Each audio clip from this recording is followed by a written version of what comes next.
un message pour toi. Il va avoir un message pour toi ce matin. Je te demanderai simplement d'être attentif. Parce que ce matin, Dieu appelle quelqu'un à prier, à être en prière. Ton rôle, ce serait de prier. Dieu appelle quelqu'un aussi au sein de la chorale. Je ne sais pas quelle chorale. Mais Dieu aussi appelle quelqu'un en tant que monitrice. Moi, j'ai reçu ça. Amen. Amen. On garde les yeux fixés vers toi, Seigneur, ce matin. Oh, alléluia.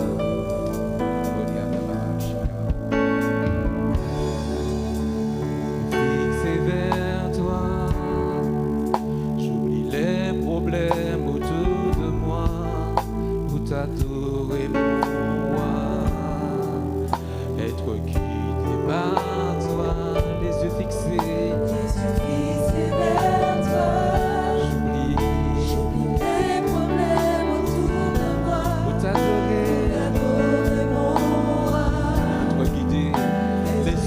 Vers toi ce matin, les yeux fixés vers toi, j'oublie mes problèmes autour de moi, pour t'adorer mon roi, être guidé, les yeux fixés vers toi ce matin, Seigneur,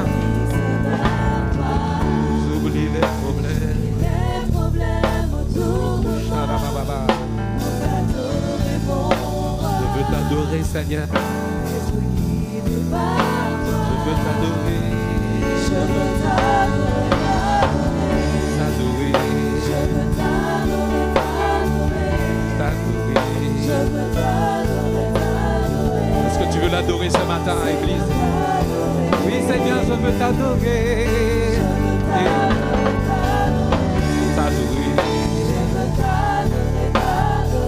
Adore-le ce matin en esprit. Oh, Église, adore. Adore ce Jésus ce matin. Je veux t'adorer. De tout mon cœur, je veux t'adorer.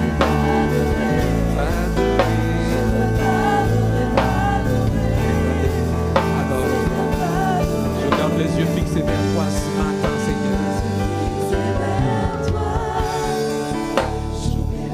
Problèmes autour de moi, pour t'adorer mon roi. Les yeux fixés, Seigneur, j'oublie mes problèmes autour de moi, pour t'adorer mon roi.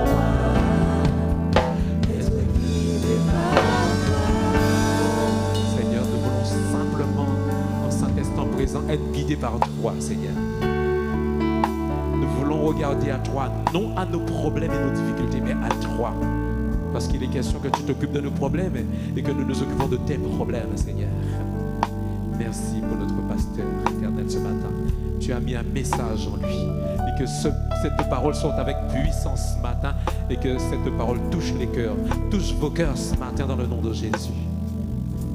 Merci, Seigneur, parce qu'il est loin déjà. Il est prêt, Seigneur. Que ton nom soit béni, éternel Dieu Tout-Puissant, et que ton nom soit glorifié dans le nom puissant de Jésus-Christ de Nazareth. Amen. Amen. Alléluia. Merci, Seigneur. En moi, le Dieu de victoire habite en moi. Le Dieu de victoire habite en moi. Le Dieu de victoire habite en moi. Je ne marche non par la vue, mais par la foi. Le Dieu de victoire habite en moi. Oui, le Dieu de victoire habite en moi. Le Dieu de victoire habite en moi. Oh, le Dieu de victoire habite en moi. Le Dieu de victoire habite en moi. Je marche non par la vue, mais par la foi. Le Dieu de victoire habite en moi. Je chanterai.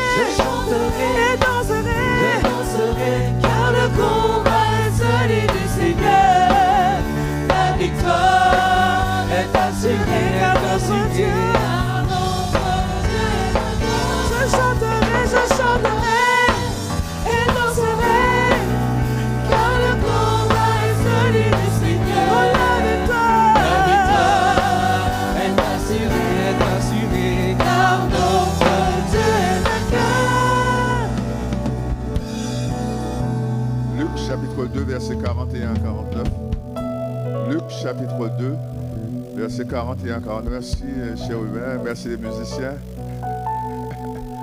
C'était assez brutal, c'est ça? Hein, je suis comme ça aussi. Désolé, pardon, mais soyez bénis. Alléluia. Luc chapitre 2, versets 41 à 49. La Bible dit: les parents de Jésus se rendaient chaque année à Jérusalem pour la fête de la Pâque.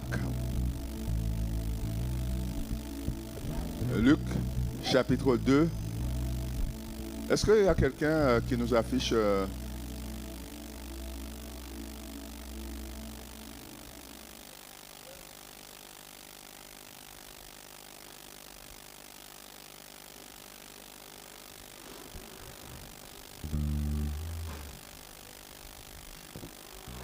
Luc chapitre 2, versets 41 à 49.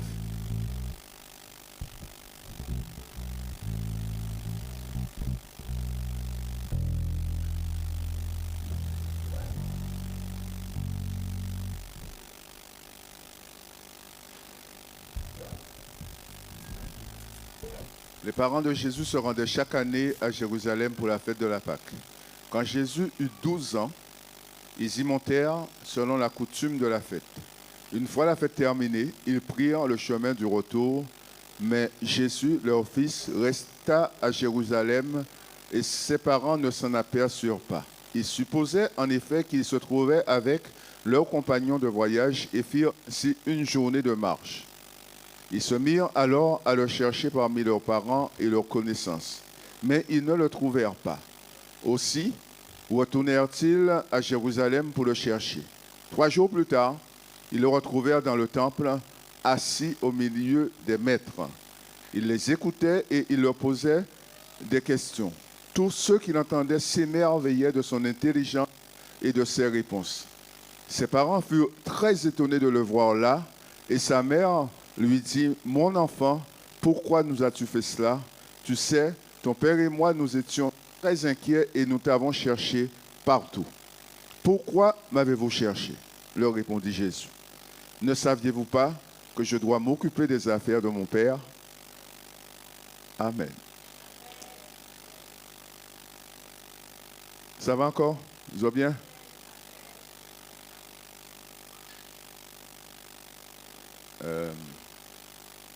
Ou bien, Marie-Pierre? Ou bien? Sérieux? Viens me voir. Venez au dépêchez-vous. Pas fait gomme. Vous connaissez Marie-Pierre? Elle va se présenter à nouveau à nous. Prends un micro. Là, dans le panier, là, vous êtes là,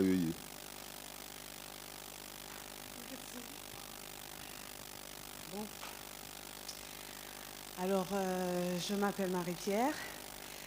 Je suis née à Bethel, France. Et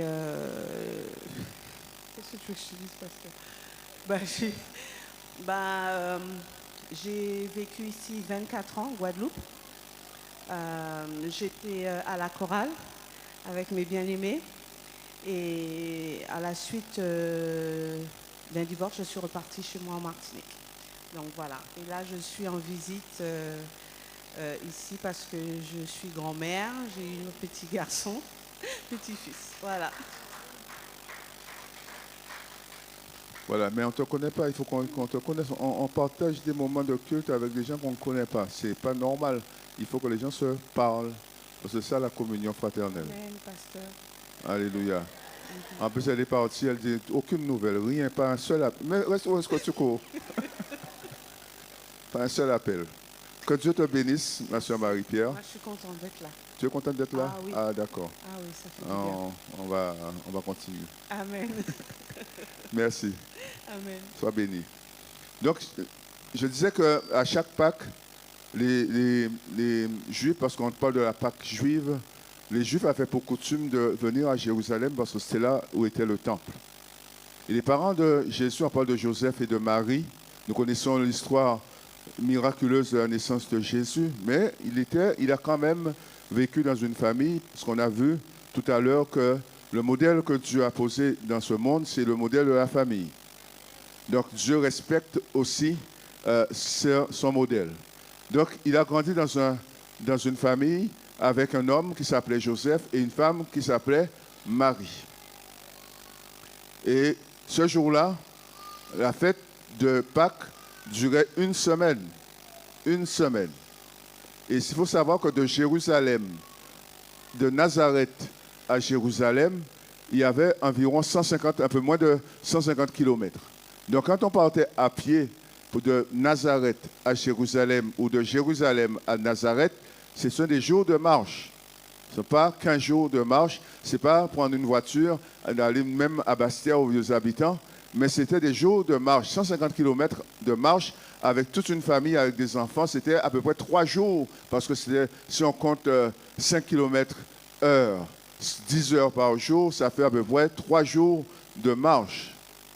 Donc la Bible dit que après une journée de marche, toute une journée de marche, ils se sont rendus compte que Jésus n'était pas avec eux. Donc ce qui veut dire en clair, ils avaient déjà perdu une journée. Et le fait de revenir à Jérusalem, c'était encore un deuxième jour. Donc le voyage, vous voyez, c'était allongé. Et la Bible, quand on lit l'histoire, Marie dit à Jésus, ça fait 3 jours que nous te cherchons. 3 jours. Donc c'était pour poser un peu le contexte par rapport au temps passé. 3 jours à chercher Jésus dans tout Jérusalem. Alors pourquoi on peut se poser la question, pourquoi 3 jours? Ce n'est qu'après 3 jours qu'on va le retrouver. Parce que Marie et Joseph ont cherché Jésus là où il n'était pas, et jamais ils n'ont pensé qu'un enfant de 12 ans serait dans le temple, en train de discuter avec des maîtres religieux de l'époque. Ils pensaient le trouver peut-être sur un terrain de football, ils pensaient le trouver dans une piscine en train de nager, ils pensaient peut-être le trouver je ne sais pas où, mais pas dans un temple.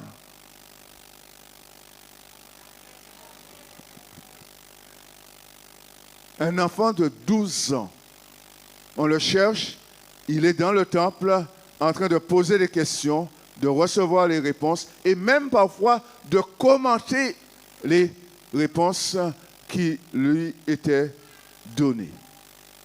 Pourquoi m'avez-vous cherché, dit Jésus. Alors ils ont été surpris. Et vous savez, quand on lit la Bible, il faut vraiment lire tout ce qui est écrit. Nous t'avons cherché partout.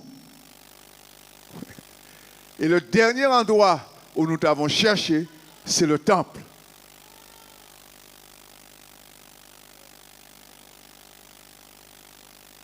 Pas possible ça. Timna, tout à l'église. L'église. Quand on a des enfants, vous n'avez pas entendu ça?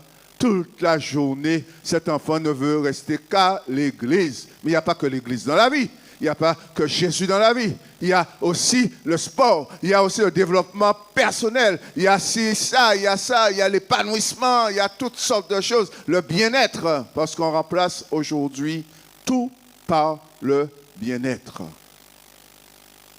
On nous a dit aujourd'hui, il faut avoir une pratique pour que nous soyons bien.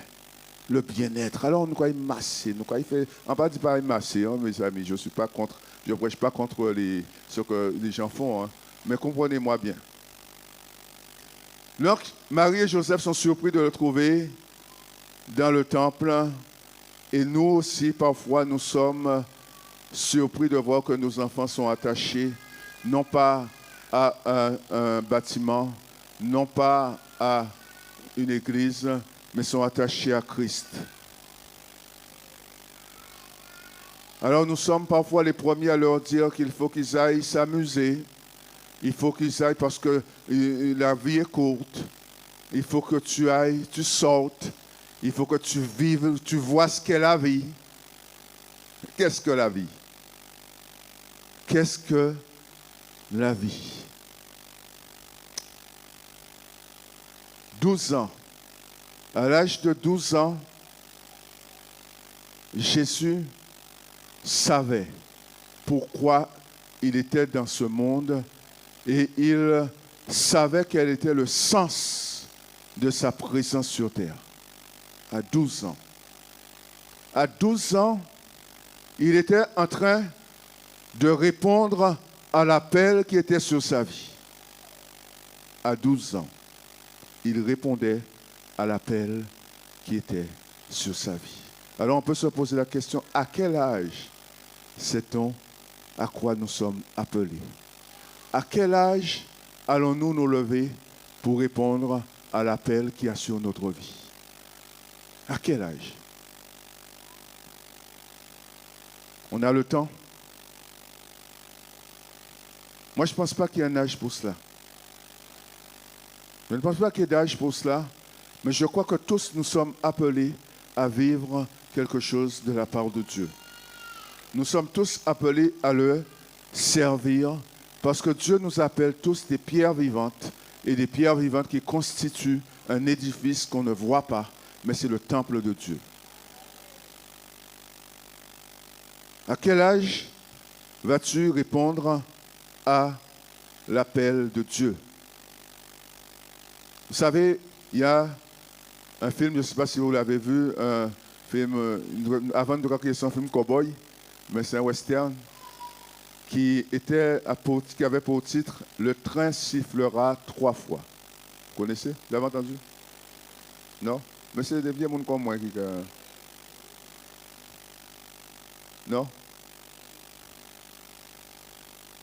Le train sifflera 3 fois. En pas tout à chercher, mais il y a un film comme ça. Mais il y a certains trains qui ne sifflent qu'une fois. Je crois, le train de la vie. Il faut être capable de monter dans ce train-là au moment où il va siffler. Sinon, on rate quelque chose de très important pour chacun d'entre nous. On a perdu notre tour. Jésus était assis dans la cour du temple, dans le temple, en train avec des maîtres.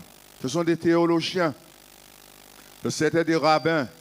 C'étaient des scribes. Ces personnes qui enseignent la loi. C'étaient des chercheurs de Dieu. Et malgré tout cela, malgré tout ce qu'ils étaient émerveillés de voir ce gamin de 12 ans capable d'interpréter la parole, d'interpréter la Bible. Jésus a été enseigné. Et la manière dont il s'exprime, on peut se dire qu'il a été bien enseigné dans la parole de Dieu. Mais il était intéressé aussi par l'œuvre de son Père.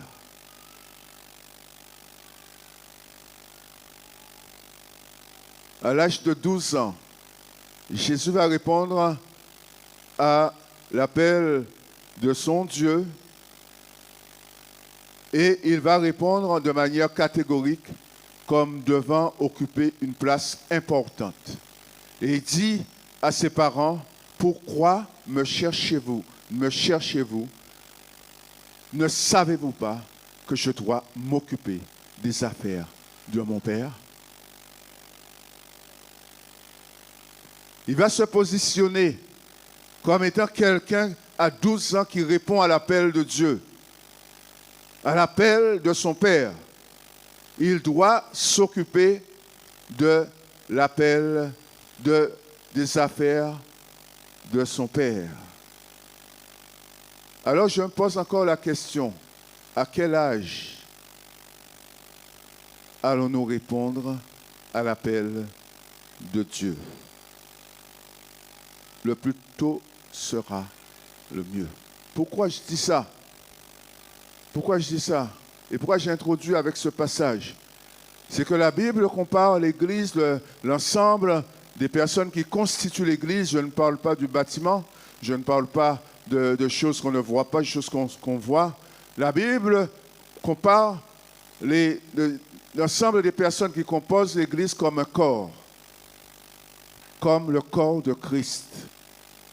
Et Jésus, dans la cour du temple, dans le temple, avec les maîtres de la loi, Jésus se positionne pour répondre à l'appel de son Père comme étant la tête. la tête du corps. C'est ce que la Bible dit. Dans 1 Corinthiens chapitre 12, verset 12 à 13, 1 Corinthiens chapitre 12, verset 12 à 13, la Bible dit, 1 Corinthiens chapitre 12, verset 12 à 13, le corps humain forme un tout et pourtant il a beaucoup d'organes. Et tous ces organes dans leur multiplicité ne constituent qu'un seul corps. Il en va de même pour ceux qui sont unis à Christ, c'est-à-dire nous.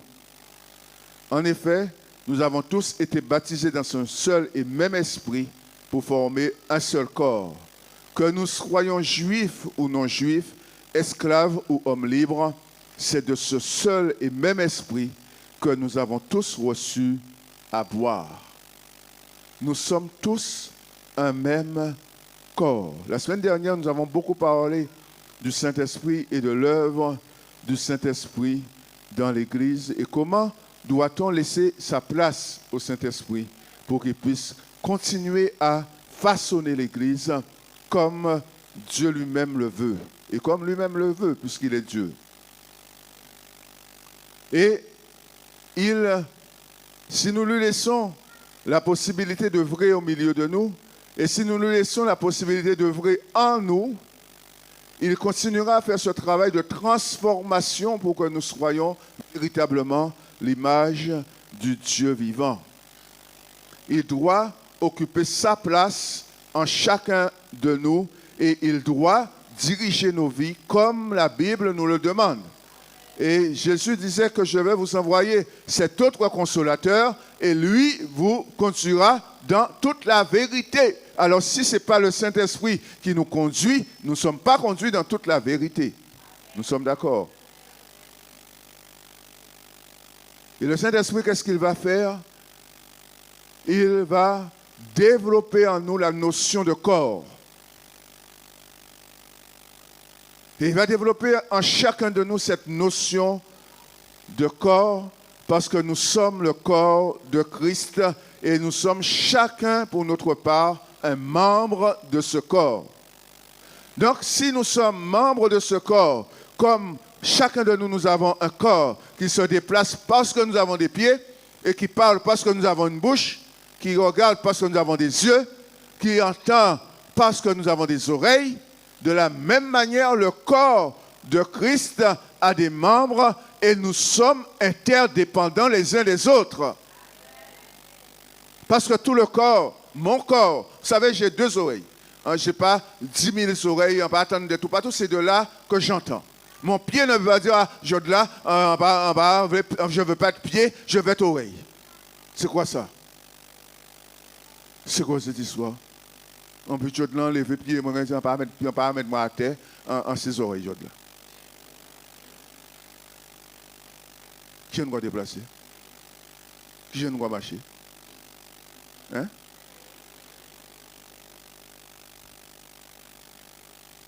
Vous vous rendez compte? Mais ils n'ont pas le choix. Mes organes n'ont pas le choix. Ils remplissent la fonction pour laquelle elles ont été créées. Point, c'est tout. Mais nous, en tant qu'homme, en tant qu'être humain, en tant que corps de Christ, nous avons la faculté de réfléchir, nous avons la faculté de faire des choix, nous avons la faculté de rejeter l'appel de Dieu quand il nous appelle. Alors qu'il a besoin de nous et il a besoin de développer le potentiel qui est en chacun de nous afin que le corps fonctionne comme il doit fonctionner.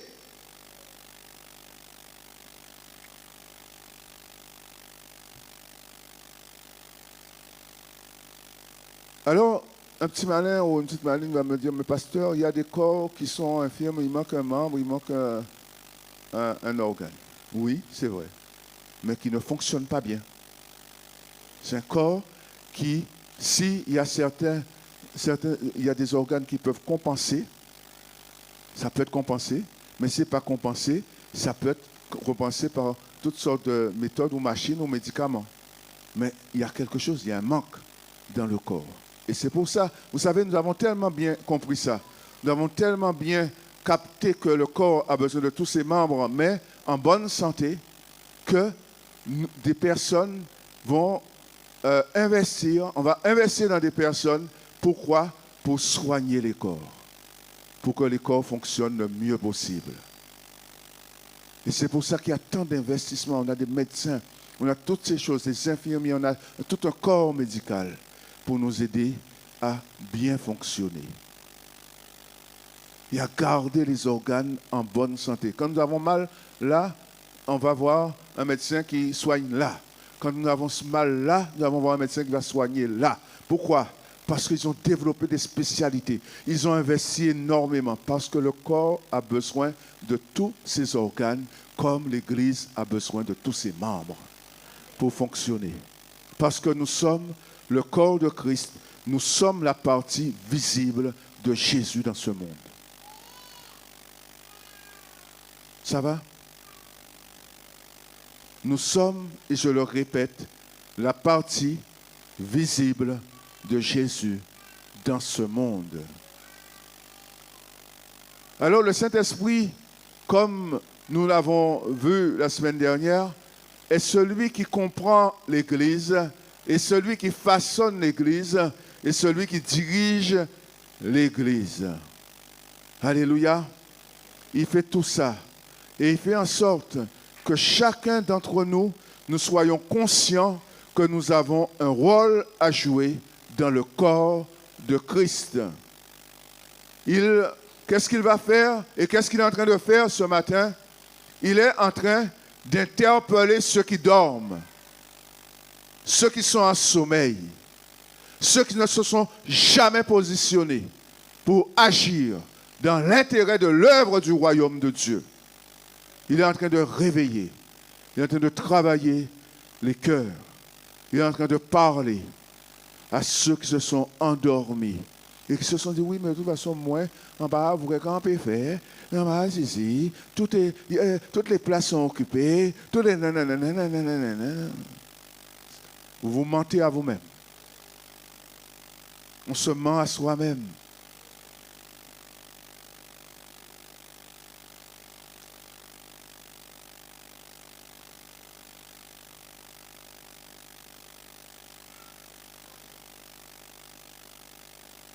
Moi, je crois que l'heure est suffisamment grave pour que nous tous, chrétiens, enfants de Dieu, nous puissions nous mettre au travail pour que ce monde puisse retrouver un souffle.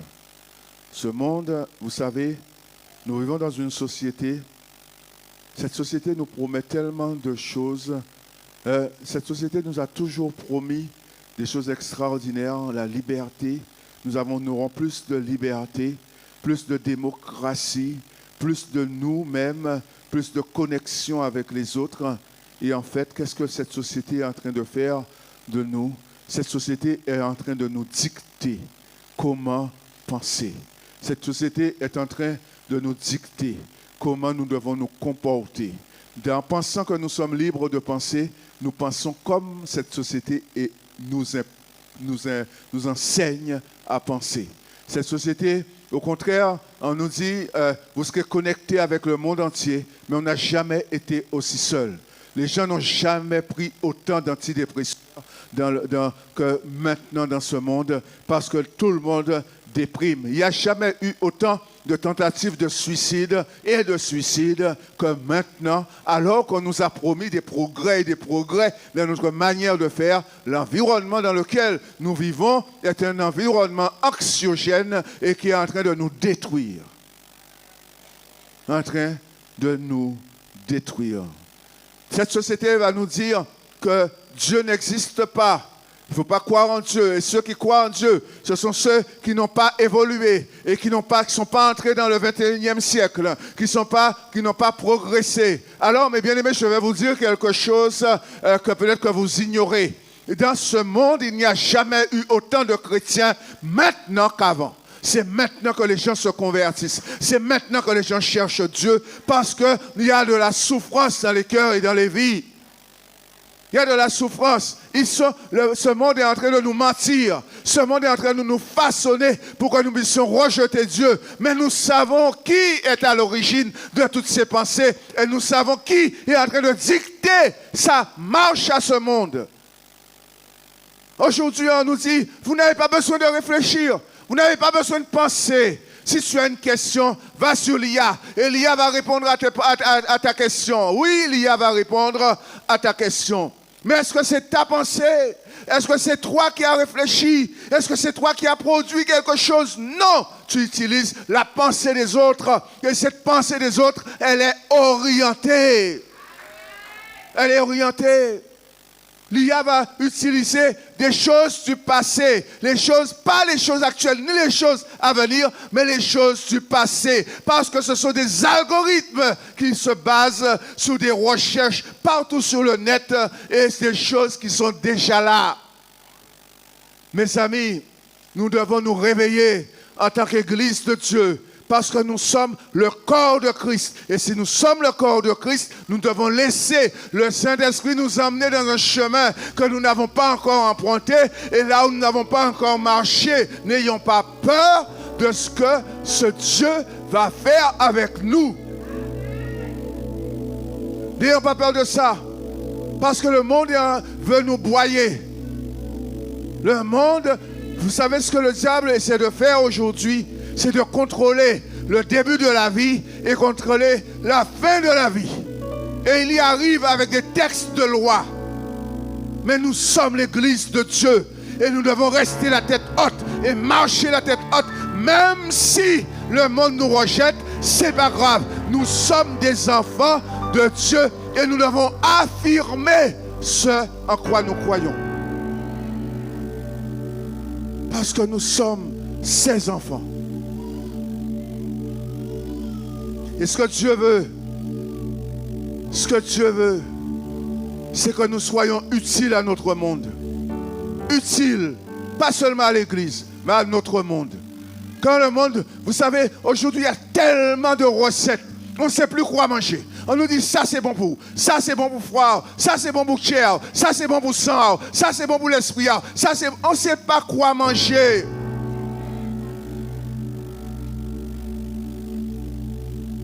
Allez, même ça pour nous boire.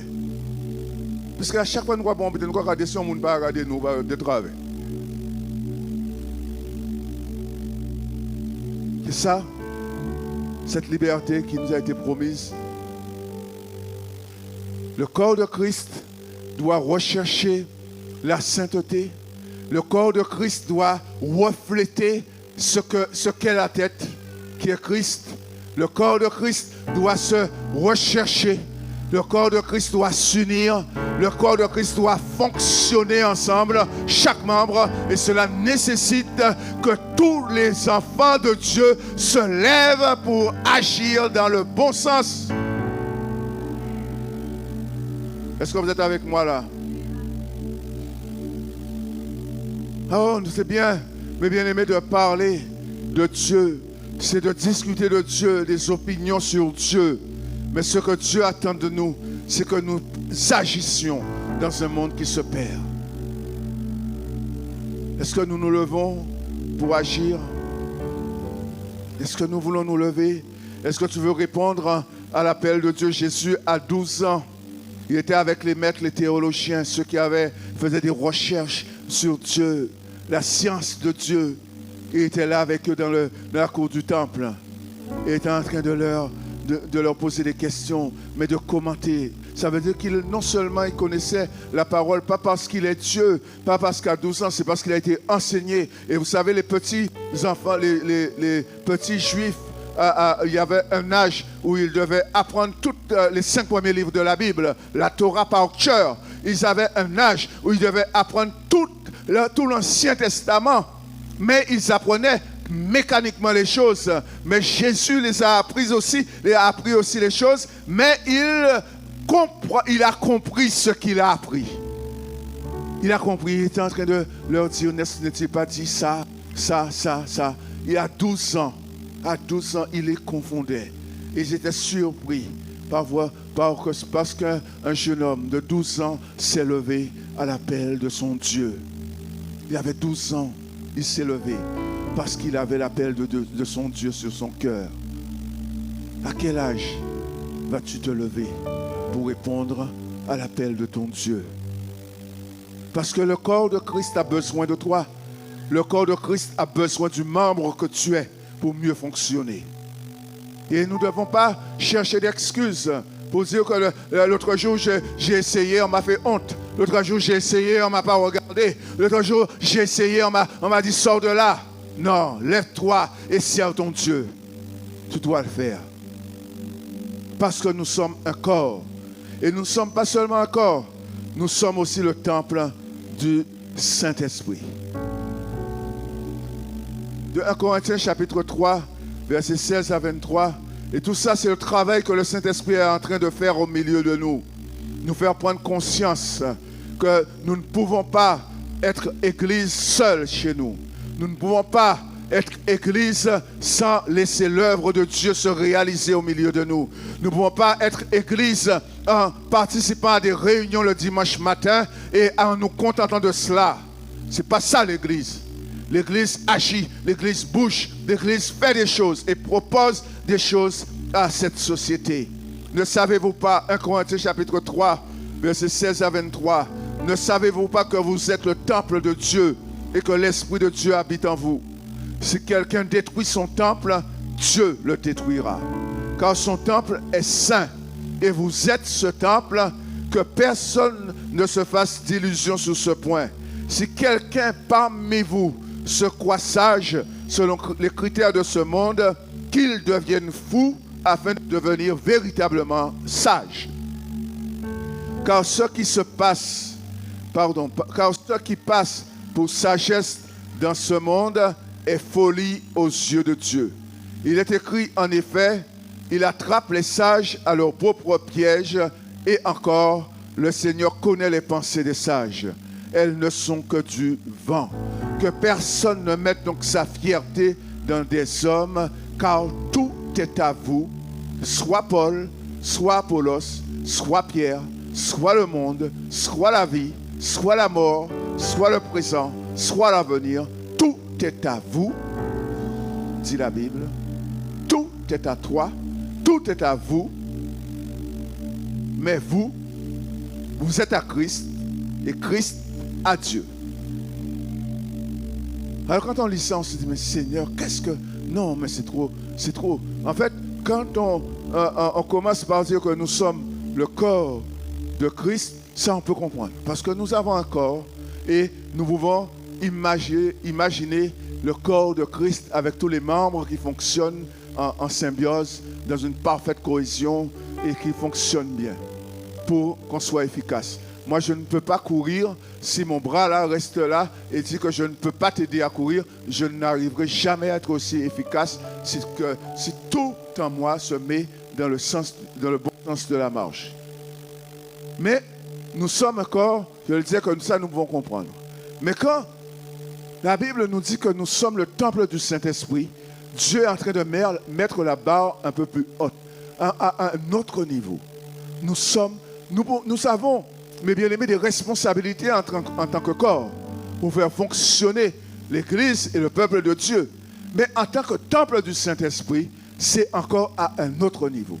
Et là, mes amis, nous n'avons pas le droit de passer à côté de ce que Dieu veut faire. Nous devons être le temple du Saint-Esprit. Et si nous sommes le temple du Saint-Esprit, c'est lui qui conduit la barre. C'est lui qui donne les directives et c'est lui qui agit à travers chacun de nous. Et c'est pour ça que, eh bien, notre responsabilité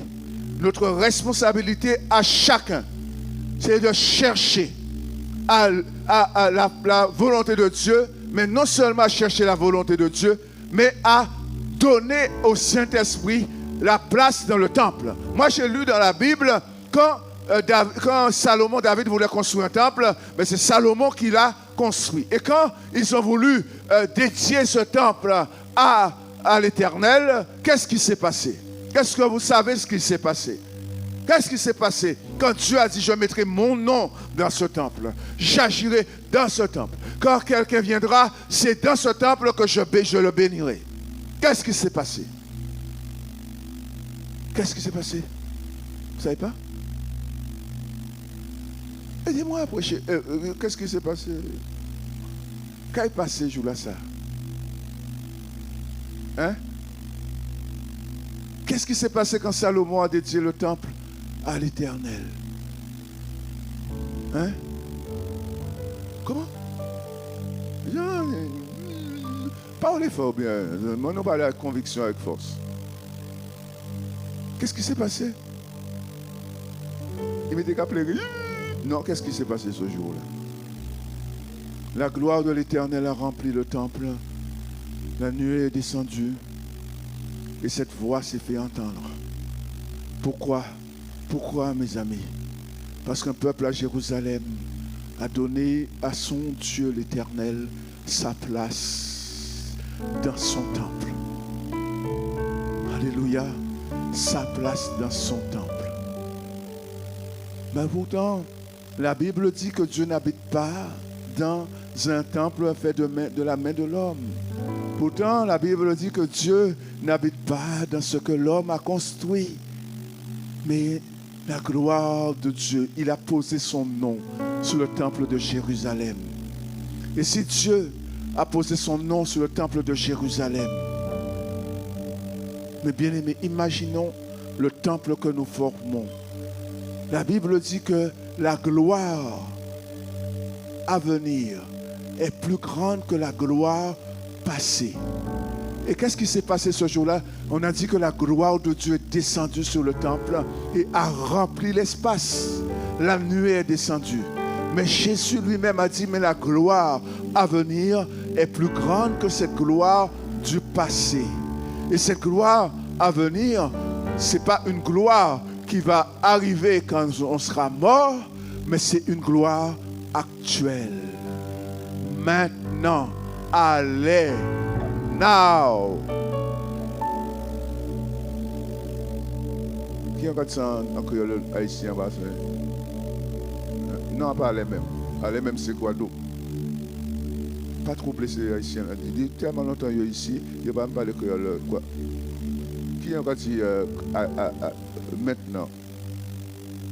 Quand il y a.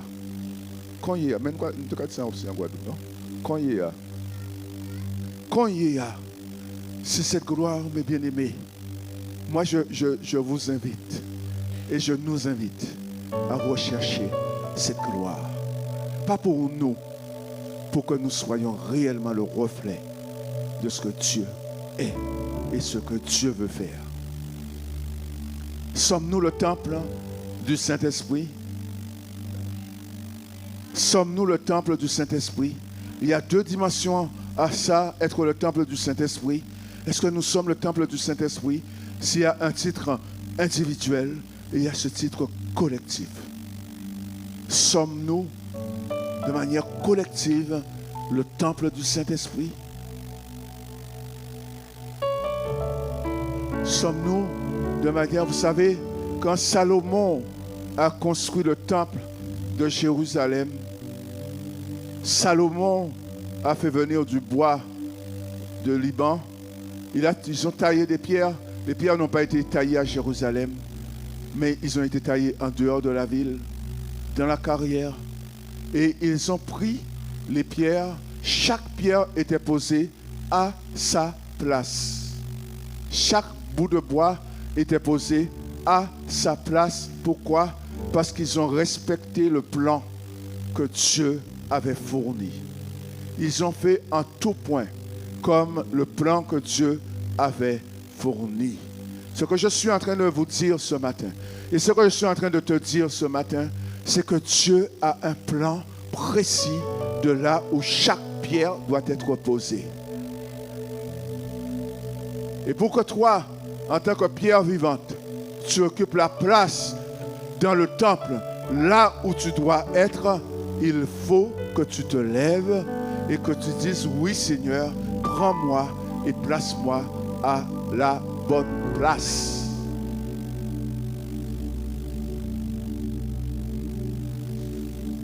Est-ce qu'il y a quelqu'un qui m'entend ce matin? Est-ce qu'il y a quelqu'un qui me comprend? Est-ce qu'il y a quelqu'un qui me comprend? Est-ce que nous marchons, nous avançons, nous allons vers quelque chose que nous ne connaissons pas, mais nous vivons de l'intérieur et que nous ressentons fortement au plus profond de notre être? Est-ce que nous allons nous lever pour dire, Seigneur, je veux faire partie de ce temple. Je veux être membre de ce corps qui rend visible le Dieu invisible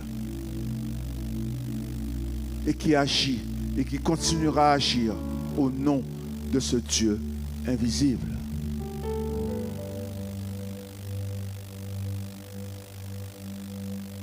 Alléluia.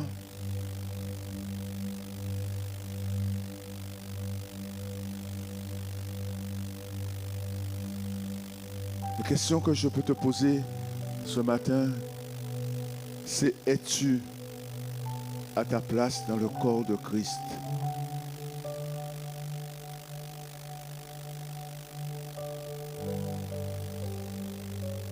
Et par conséquent,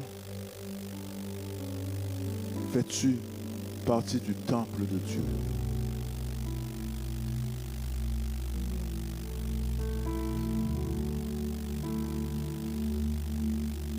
Pourquoi je viens ici le dimanche matin?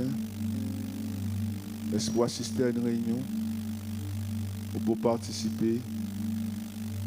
Est-ce que c'est pour vivre la communion fraternelle comme le Seigneur nous le demande? Qu'est-ce qui m'empêche d'agir? Qu'est-ce qui m'empêche de me lever? Où se trouve le blocage qui m'empêche de me lever? Suis-je sensible à ce que l'Esprit veut faire en moi et à travers moi? Qu'est-ce qui m'empêche d'avancer dans ma vie? Qu'est-ce qui m'empêche d'aller de l'avant? Et quel est ce blocage? Quel est ce blocage qui m'empêche de m'exprimer, d'exprimer tout ce que Dieu a mis en moi et de laisser ce potentiel que Dieu a mis en moi se révéler? Qu'est-ce qui me bloque ce matin? Est-ce que je me sens à ma place dans le corps de Christ? Est-ce que je suis utile à l'œuvre de Dieu?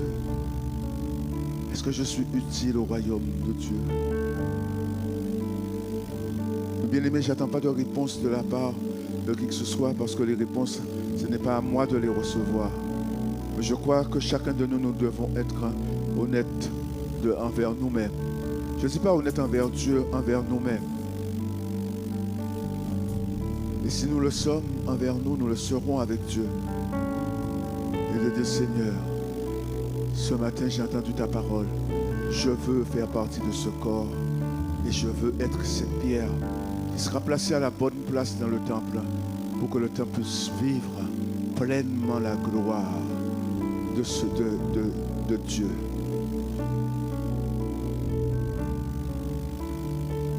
Moi, je crois que le Saint-Esprit est là. Il est présent au milieu de nous. Il agit tantôt d'une manière, tantôt d'une autre.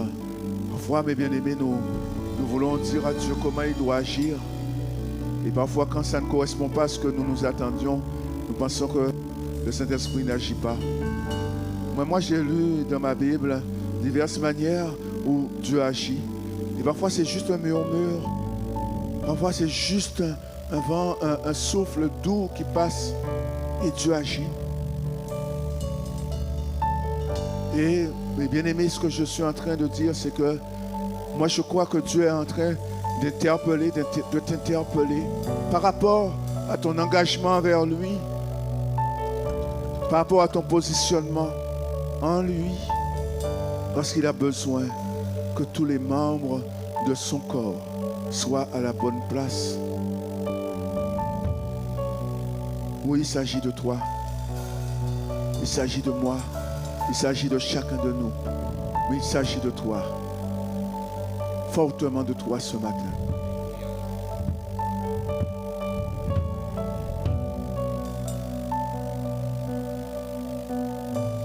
Alléluia. Gloire à ton nom.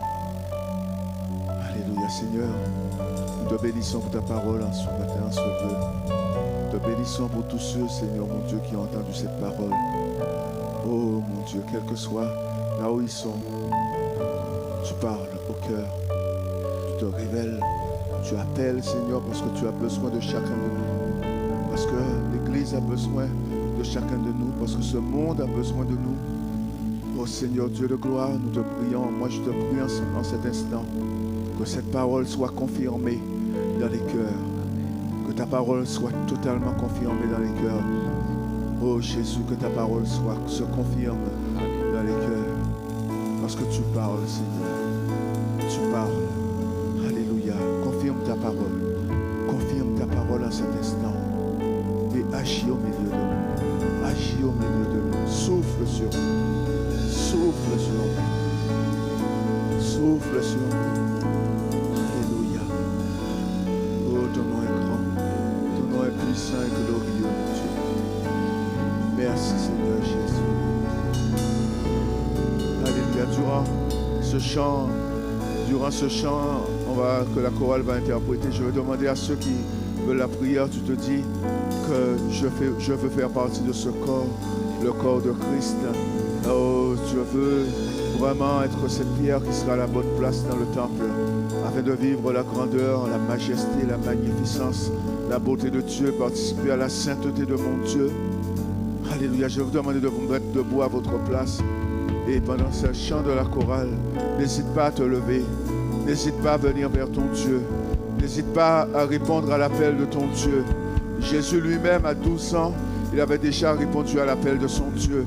Et ça n'a commencé pour lui que vers l'âge de 30 ans. Ça a pris son temps, mais il avait déjà répondu. Il y a tout ce temps, il y a toujours ce temps de préparation. Il y a toujours le temps de Dieu pour que les choses se fassent. Mais aujourd'hui, réponds oui à l'appel de ton Dieu. Amen. Réponds oui à l'appel de ton Dieu. Alléluia. Réponds oui à son appel aujourd'hui. Alléluia. Et laisse-le te guider. Laisse ton Dieu te guider. Alléluia. Laisse ton Dieu te permettre de vivre des choses que tu n'as jamais vécues. Alléluia. Ne le rejette pas encore une fois, mais accepte cette main qu'il tend vers toi. Et lève-toi. Lève-toi à ta place. Durant ce chant de la chorale, je vais laisser chanter la chorale. Et je vais vraiment te laisser te lever. Parce que ça doit être un geste volontaire. Alléluia. Ça doit être un geste volontaire. Mais sache et considère l'appel de Dieu maintenant sur ta vie. Considère que ce que Dieu est en train de poser sur ton cœur. Et viens à lui. Viens à lui parce qu'il te veut. Parce qu'il te souhaite. Parce qu'il a besoin de toi. Il a besoin de toi. Alléluia. Et tu le sais. Et tu le sais. Alléluia. Gloire à Jésus. Gloire à Jésus. Béni soit le nom de l'agneau. Alléluia. Gloire à ton Saint-Nom, Jésus. Oh, béni soit ton nom. Alléluia. Gloire à Jésus. Béni soit son nom. Gloire à Jésus. Alléluia, je te dis. Maintenant, tu peux te lever durant ce chant, lève-toi. Ne résiste pas à l'appel de Dieu. Ne résiste pas à l'appel de ton Dieu. Alléluia. Ne lui résiste pas, mais viens à lui. Viens à lui, il t'attend. Viens à lui, il t'attend. Viens à lui. Parce que c'est toi, oui, c'est à toi qui s'adresse ce matin. Oui, c'est toi qui l'appelle. Alors lève-toi en sa présence maintenant. Lève-toi en sa présence maintenant. Et viens à lui. Alléluia, il a besoin de toi. Alléluia, toi aussi tu peux être un membre de ce corps et qui permettra à ce corps de fonctionner, à ce corps d'agir, à ce corps de faire et de représenter réellement Dieu dans ce monde. Alors lève-toi à ta place, lève-toi maintenant et viens à ton Dieu. Alléluia, gloire à Jésus. Alléluia, béni soit ton nom Jésus. Alléluia. Béni soit ton nom, Jésus. Alléluia. Au milieu de nous, Esprit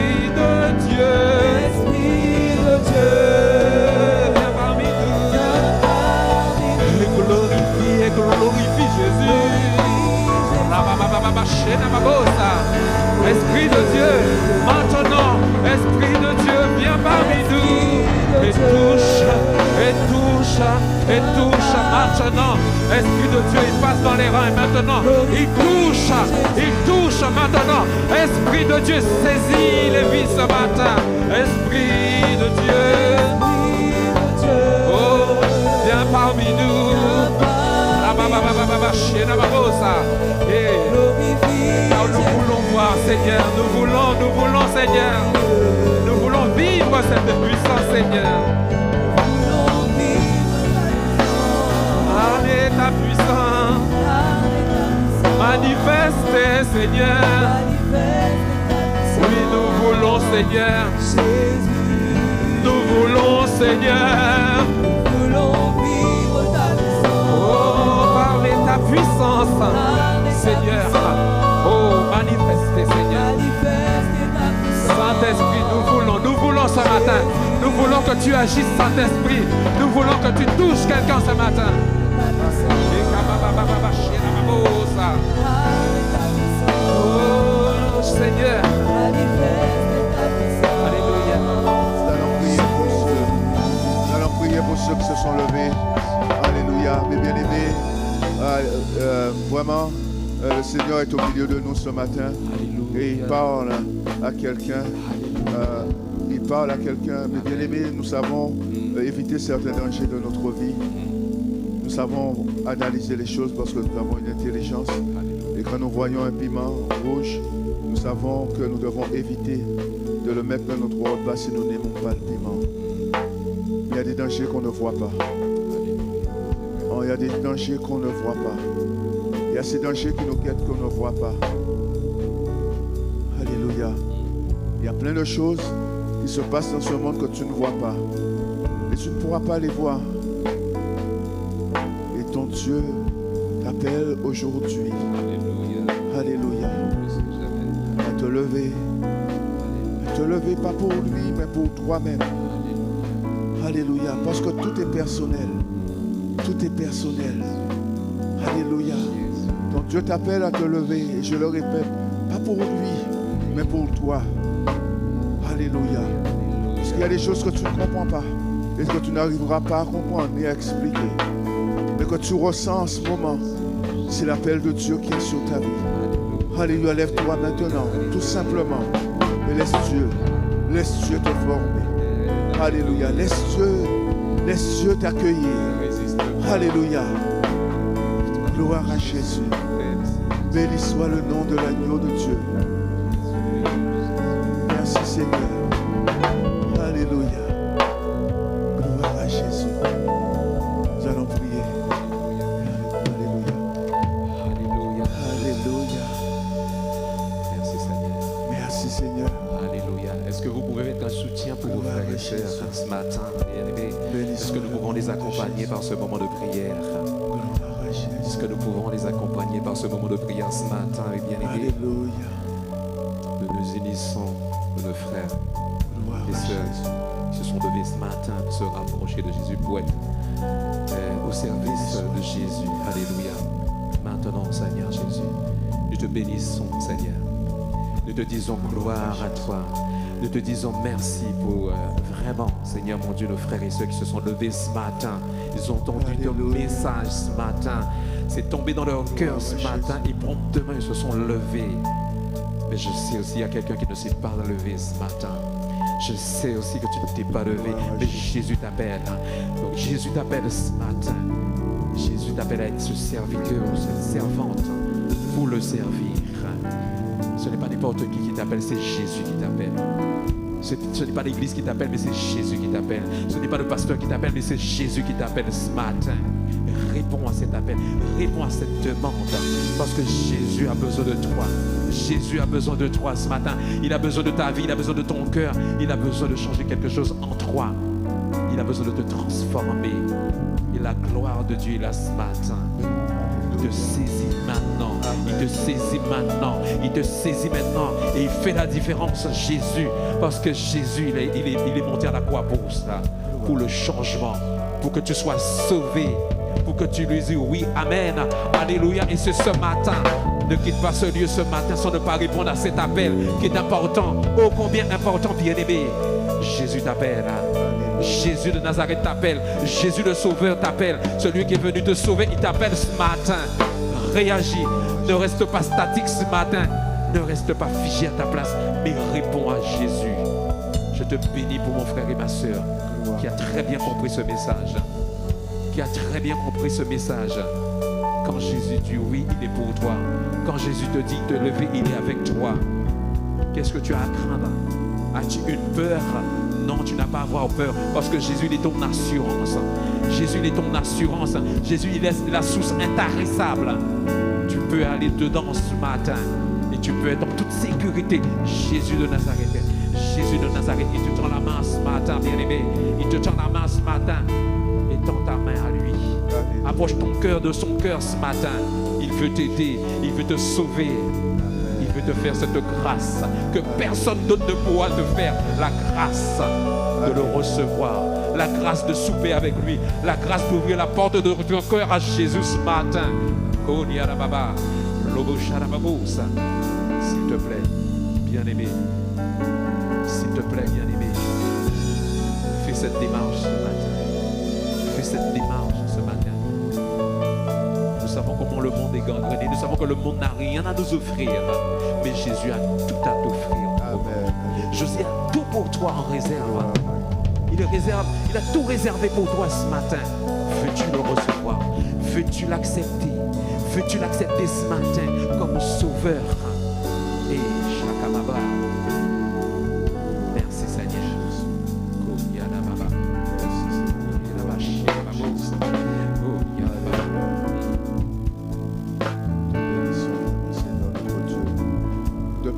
Et t'exaltons, Dieu de gloire. Alléluia. Nous te louons, Seigneur, pour ta grâce au milieu de nous. Alléluia. Merci pour ta parole, que nous puissions vraiment méditer cette parole encore, mon Dieu, afin que chacun de nous puissions être et faire, Seigneur, agir comme toi tu l'attends de nous. Nous sommes là, Seigneur, devant toi. Et pitié, tu as déjà eu pitié de nous, mais nous te demandons simplement d'avoir encore pitié de nous, Seigneur. Seigneur, tu n'attends pas, tu n'as pas attendu que nous soyons capables pour nous choisir et pour nous appeler.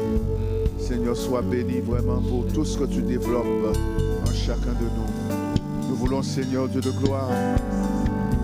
Oui, Seigneur, nous voulons que ta parole continue à travailler en nous. Amen. Que ton esprit, Seigneur Dieu, puisse continuer à nous transformer. Oui, Seigneur Dieu, façonne-nous.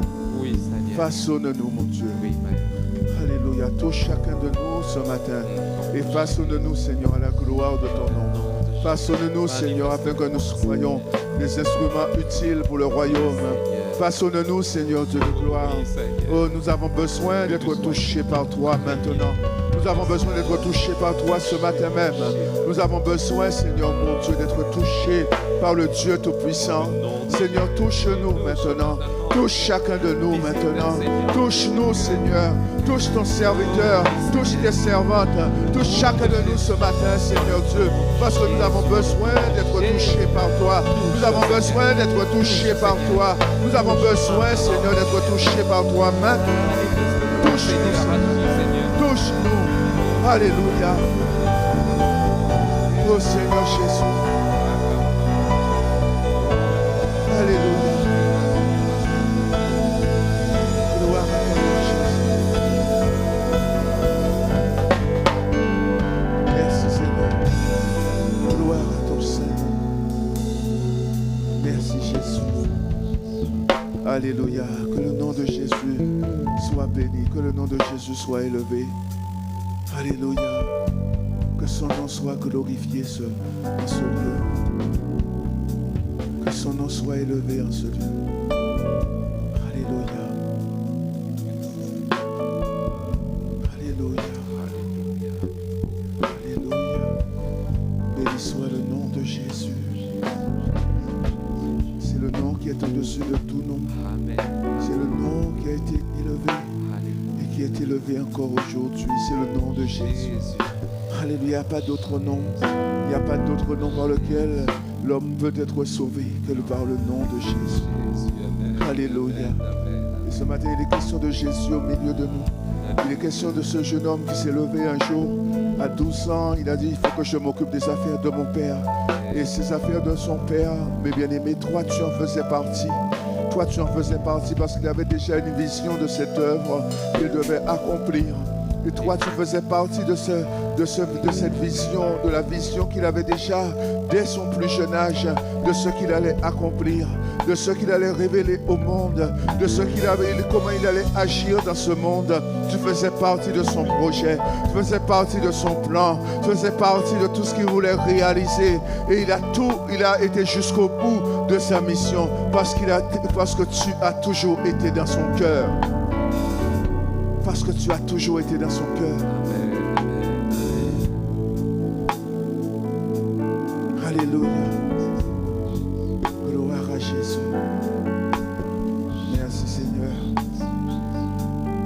Gloire à Jésus.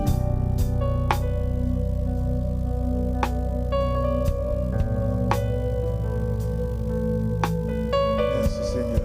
Que le nom de Jésus soit élevé. Merci Seigneur. Gloire à Jésus. Merci. Alléluia. Est-ce qu'on peut donner gloire à Dieu ce matin? L'acclamer. Est-ce qu'on peut l'acclamer encore et encore? Amen. Alléluia. Est-ce qu'on peut l'acclamer?